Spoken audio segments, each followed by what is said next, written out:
What's up, guys? Welcome to the African Fighters. Today we are having another interview. I have a special guest with us here. He is the EFC featherweight title contender. He's going to be competing for the EFC title November 3rd at EFC 99. He's no other than Bradley, the Nightmare Swanepoel. Welcome, champ. How you doing? Woo, that was so good. Thank you, man. How is it Oh, going? I feel up in the air.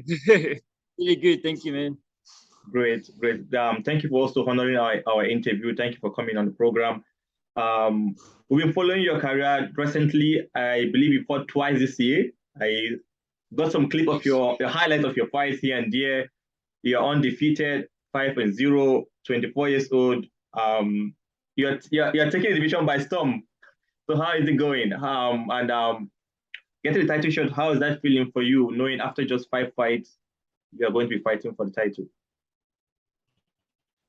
See, I work my butt off for this fight.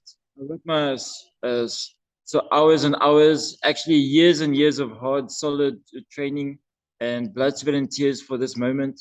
Hmm. You probably heard about my interviews, what I said in a couple of fights, like one or two fights, what I said that I'm 30-0 in amateurs and then 5-0 in professional. Um, I think I deserve to be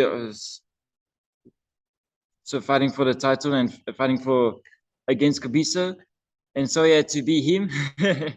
But yeah, this is my life, my lifetime journey, my lifetime investment in the sport, and this is my time to shine.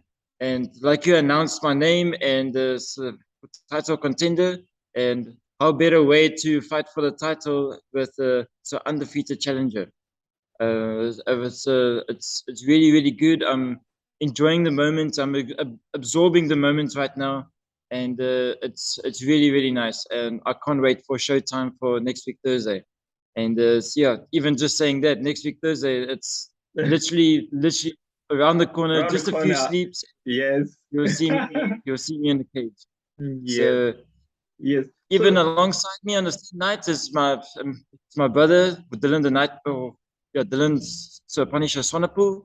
yes. And for TK, we call him TK, but he's Tapire Kati Kati, the mighty warrior. There's my teammates, one of my brother and my blood brother, Yes. and the other one is like my brother. Yes. And yeah, all three of us we're gonna get 3 wins on that night. Hopefully. Talking about the Swanepoel family, your brother was about going there, and also your dad, your coach as well. So tell us Yes. a little bit about your family, your dad, his influence to your career and where you are today, and also having your brother alongside. I think he was also on the card last time you fought, and also fighting again this time, Dylan. So Yes, yes. how is it for you guys as a family and the influence of your father, of your dad on you guys as kids? Yeah. In the amateur, in the amateur world, we were sometimes so I fight one night, he fights one night. It was barely that we fought together, and now every single fight you'll see, like so every 5 fights I've had, most of the time my brother was there. I Mm. know once or twice with the Bembe fight, his fight was cancelled. Uh, Almost every single time when I fight, my brother is right beside me. And to train and do a training camp and a fight camp with my brother and the whole family involved, we stronger together, man. It's like we are very we got our gym, so teammates know it. So training like a team, fighting as a family. That's who we are and what we are. And and and also like tonight when we told the guys, if one wins, everybody wins. If one Mm. loses, everybody loses. So we pull together as a team, and we're much stronger that way. As like I said, it's amazing to have even my dad as my coach right Yes. beside me. You will see how it's amazing how the commentators after a fight and I listen to the fight and I listen to the commentators what they say about us. It's like wow, I just get so much goosebumps. Um, yeah, when you're in there, you don't hear anything. You just hear the crowd, and I hear my dad, and I just focus on the fight, and I see the opponent. And then when I see the footage afterwards is like, wow, yes, this is so good. This is so good. But it's an unbelievable experience. There's no words to describe to fight with my family. So on the night, fighting as a team, training like a team, fighting as a family. And yes, always, you'll see, even before I fight, I'm in my brother's corner. Even though, like, wow, you're actually fighting just now. No, brother's corner. We do this as a team. We pull together as a team and as a family, and that's where we pull our strength from. And I think that is stronger than any other person. You see guys that their brothers are not there, or their relatives are not there, their father is not there, or their parents are not there, or they couldn't make it. Yes. My family is right there in my corner. How cool is that? It's right there by the cage. They're not even by the stands or standing outside. They're right there by the cage. Yeah. So cheering you, advising you what to do and all that. So yeah. Yes. Yes. Yeah, you mentioned earlier you are, I think you said 11 or 15-0. I heard somewhere in the commentary one of the previous fights where the commentator was saying you fought over 20 amateur fights undefeated. How true is that? Just to confirm from you. That is very true. That is very true. Awesome. My first MMA fight was in Pretoria. It was called Shido Tournament, and it was in 2010. I was only 12 years old, and we had pro gloves, pro MMA gloves, with scrum caps, and it was sanctioned through SA MMA. And from there, we went to live camera action, the big screen. We went immediately to here in South Africa, in Durban, we call it MFC, so Megalodon Fight Club. That's that's the biggest amateur event in South Africa. You first have to get through that stage before you go to EFC. And we were like small babies. We were 10, 11 years old, or our whole teenagers years. We were fighting MMA. And so most people were like, what did you do in your teenage years? Well, I played games and eat pizza and all that. What did we do? We went to we lived our passion. Hard. Yes. Yeah. Yeah. So apart from even the amateur pedigree, one other reason which I can say actually solidified yourself as a contender for the title is a fight against Madiba, a veteran in the EFC, fought all his life in the EFC, and you went in there, dominated him, and got the victory. So how was that fight for you? What was the learning? What was the takeaway from the fight for you? So what was the whole goal of the fight? What was the takeaway from the fight? Knowing that you defeated a veteran in such a way, dominated him on the ground, and also got the victory. What was the takeaway from that fight? Or how did you feel after the fight? Because for many, they feel that was the fight that actually pushed you to title contention. He was a legend. He's a big name. I've seen him from his first fight. I mean, over 20 fights in EFC. He's a big name. Doesn't matter how many losses or wins or so. We had huge respect for him, and it was good to see that both of us respected each other, and we put on a great fight. He was a respectful guy, and he's been known for his smack talk and his attitude and that. But on the night he was a really good fighter, and to get that victory made so much more sense that I belong here and I belong on top of the ladder. I belonged where the champs are, and it was really amazing for me to fight a big name and to get a victory over a big name, and it just boosted my confidence so much. Well, even all my fights, it wasn't easy. It wasn't easy at all. All my fights that I put in front of me, we had a calculated game plan, and we executed very good, and they were all tough. Don't get me wrong, they were all tough. So from amateurs to pro, it seems your favorite submission move is the triangle choke or the rear naked choke. So which is your favorite out of the two? Well, anything to do with the choke. Okay. So I'm going to go straight into the title fight November 3rd against Igeu Kabesa. And so he's a champion, three-time EFC featherweight champion, and well respected in South Africa, 14-2. So how do you see this fight playing out? And he's also a very good wrestler as well. I think you're also a wrestler. I can't tell, are you a freestyle fighter or more of a grappler? It seems you do everything all together. You put it all, you mix it all together. So what's your background? Is it wrestling or? Yeah, my background is MMA. MMA, okay. Yeah. MMA. Yes, yes. So how do you match up with Kabesa, knowing his wrestling pedigree? He's going to come out to try to dominate you on the ground, and also you're very good as well on the ground as well. So how do you see that playing out without giving too much away?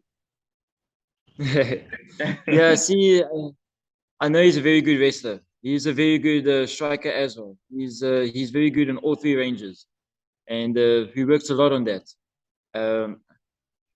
For me, is my confidence is through the roof. I know my mindset must be there, and we train really, really hard for all aspects of the game, and we're ready for anything.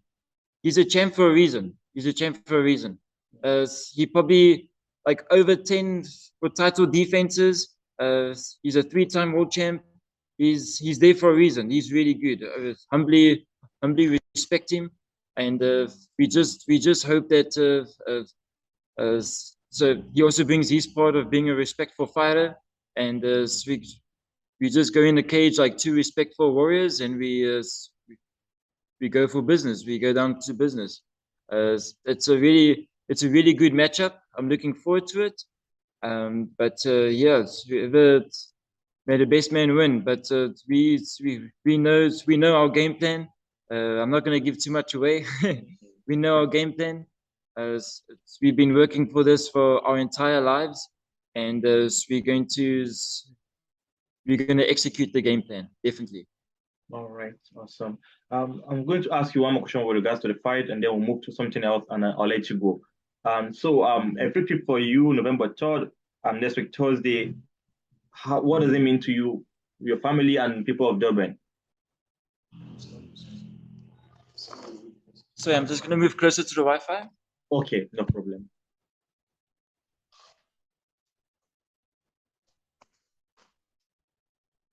Can you see me? Yeah, I can see you. Yeah. Yeah. Well, this truly means a lot, and we've been, like I said, we've been working this for a very long time. Our team is very excited for this. We have our family is super excited. Most of my family is in Joburg, and they're waiting for us to get there. And yeah, they can't wait. They can't wait even to celebrate with us. But we first need to get the job done. And for my family, for the Swanepoel family, it means a lot. It means a lot for us to be in the cage, for us to fight for a world title. I mean, just saying that a world title is like, wow, it's goosebumps, and I'm really speechless about it. And yeah, we just have to control the nerves, control the outcome, control the composure of the fight, and just give our best. Because at the end of the night, a world title fight is like any World Cup final in any other sport. Yeah. One little slip up or one little mistake, and then yeah, it can cost you. But yeah, like my dad said, it's the one that makes the less mistakes will win. So I'm ready for this fight, and our whole family is so also been putting us for blood, sweat, and tears for this fight. So we really prepared for this, and we put in long hours for this fight, and yeah, may the 3rd of November come. Awesome. So hopefully victory comes your way on November 3rd. You become the champion. What is the plan for you then? You're still very young, 24 years, 5-0. Do you plan to defend? Because since some champions like Kabesa defending and staying in the EFC, and some other champions also moving out, which is good. The likes of Cameron Simon, we're happy to see he's going to the UFC, or he's in the UFC at the moment. So what's your future ambition? Are you also thinking of going to the UFC or defend a couple of times in EFC before progressing? Yeah, you're gonna ask that question. The best answer I can give you, you can speak to my dad, my coach. Okay. Okay. I'll tell you the best answer. Okay. Okay. Let's see. We're taking one fight at a time. We're taking one fight at a time, and let's see what the future holds. What the We future got. holds. I don't even know when is the best age, or I've been thinking a lot about it. Where it's like the best age where retire, and the at the moment I'm peaking and at my prime, so it's like, yeah, there's so many years ahead of us, and we'll see where we go. We're taking one milestone at a time. This is a huge milestone for us. This is like on top of Mount Everest, and like being on top of the world. And so we're enjoying this moment. We're absorbing this moment. We actually we're taking it all in, and we're going to perform our best on the 3rd of November. Okay. Okay, here I am. Ask me questions. Hello, Dad. Good to have you. Hi. Good. Yeah, the question I was asking him was, what is the future? What does the future hold for him after winning the title? Is he going to move straight to the UFC? Is he look at the UFC or to defend a couple of times in EFC before moving forward with his career? Both my boys have been competing since 7, 8 years old. And both of them have got over 30 MMA fights. There's probably over 100 grappling competitions behind them, or grappling fights, jiu-jitsu fights behind them. 5 professional fights. So as a dad, first of all, I want to ensure that health is there for the rest of their life. Yes. I mean, if I just take in consideration how banged up I am from fighting all my life, then I don't want the same for my boys. So the whole goal is, like Bradley was saying, to try and peak as quickly as possible and keep the career as short as possible. Unfortunately, there's not really money making in fighting as a fighter, unless you become the Conor McGregor. But even then, if you don't have your head screwed on straight, you're not going to make it. Yeah. Then you're always going to want to fight again to make some more money. So that's why they're full time involved in the gym with me. They coach full time with me. So the money is the career is in the coaching and training people. Okay. So our first thing is, like I always tell all the interviews and any articles that I write, is the first day I took them out the hospital, they came in a carry cot into the gym. So they've been, this is their lifestyle, this is who they are, this is who we are as a family. Yeah. So we're not actually in this for the sport. We're in it as a martial artist, as a lifestyle. Yeah. The sport is just the cherry on the cake. So ultimately, when we win on the 3rd of November, we are definitely going to apply for UFC, if that is Bradley's goal. Okay. I always told my boys, if they go to the professional ranks, they have to win an amateur title. Once they win an EFC title, then we can apply for UFC. So there's a step-by-step that we go, so we don't try and cut anything short.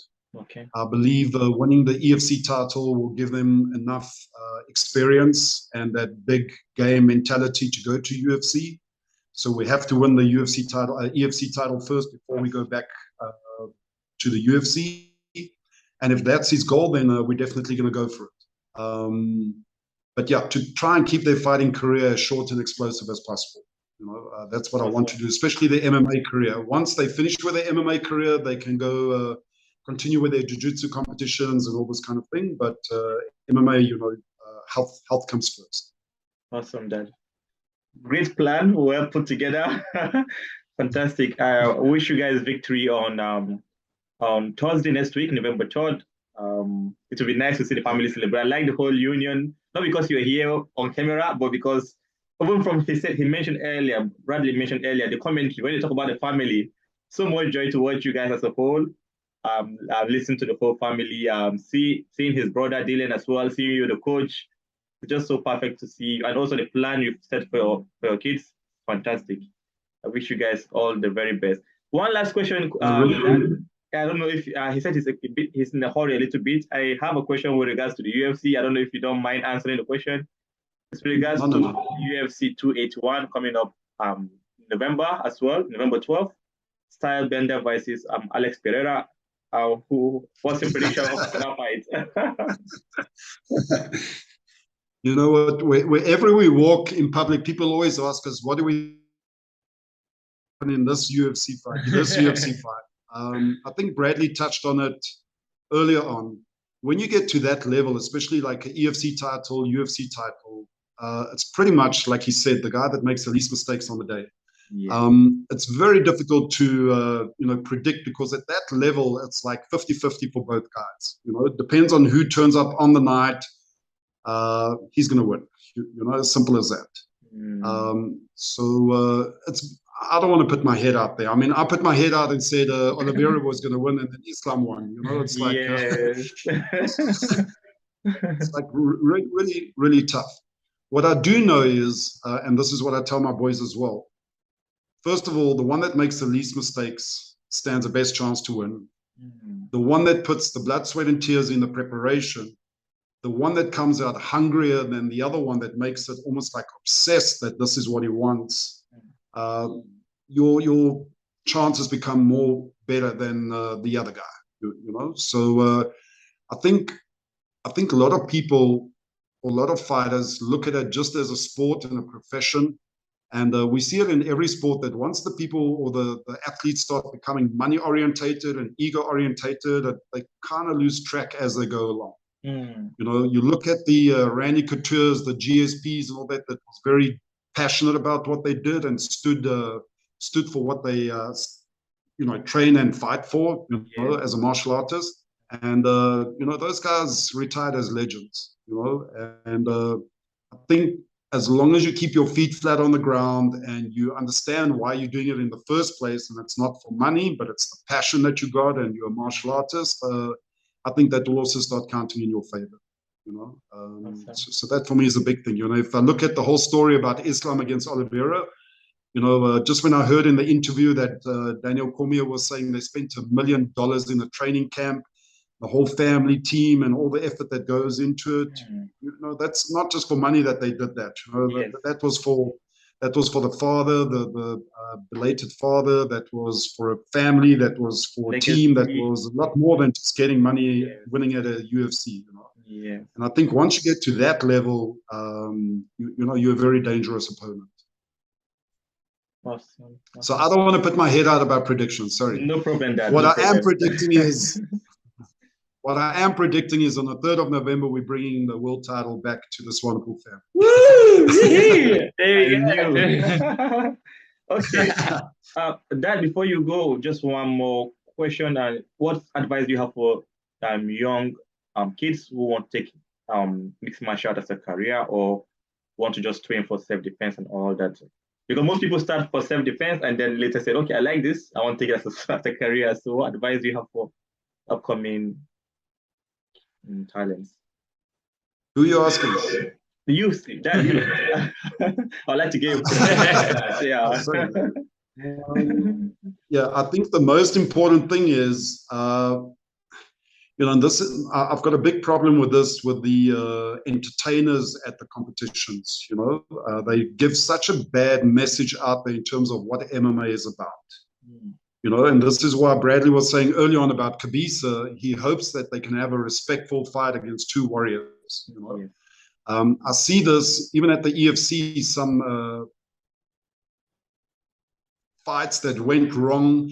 The fight just before that, you see the little kids asking for autographs, and the next fight, the people are throwing chairs and swearing and wanting to kill each other. And that gives such a bad, representation of what MMA is. So I think the first guidance I will give any parent is look up a legitimate MMA school, look at the instructor, look at what kind of people train there, because when you go into an MMA school, you become part of a tribe, a family, a familia, a team, and you need to understand that your child that's going there, that's who and what he's going to become.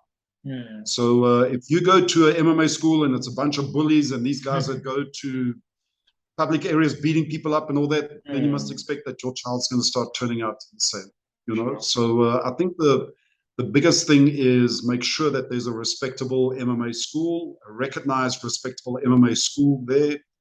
And forget about the competition first. First, look at the life coaching, the discipline, respect, the martial arts aspect of it. You know, that those things are intact, because the sport can come later. You know, the first instance, you need to teach the child discipline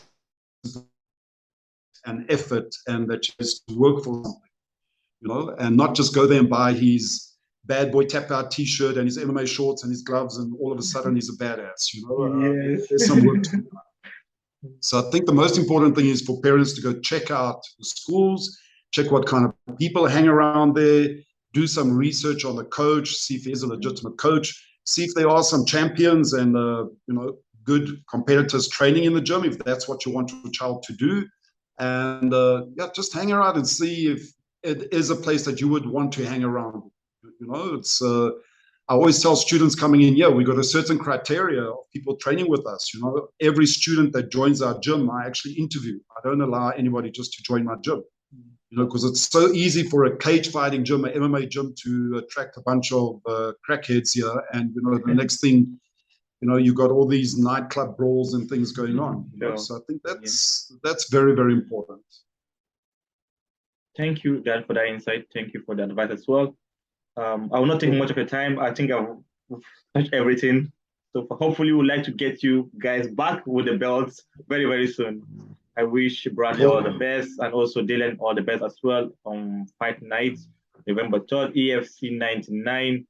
And thank you very much, guys, for coming on the program. Can I ask one question? Okay. Yeah, are you going to be watching? Yes.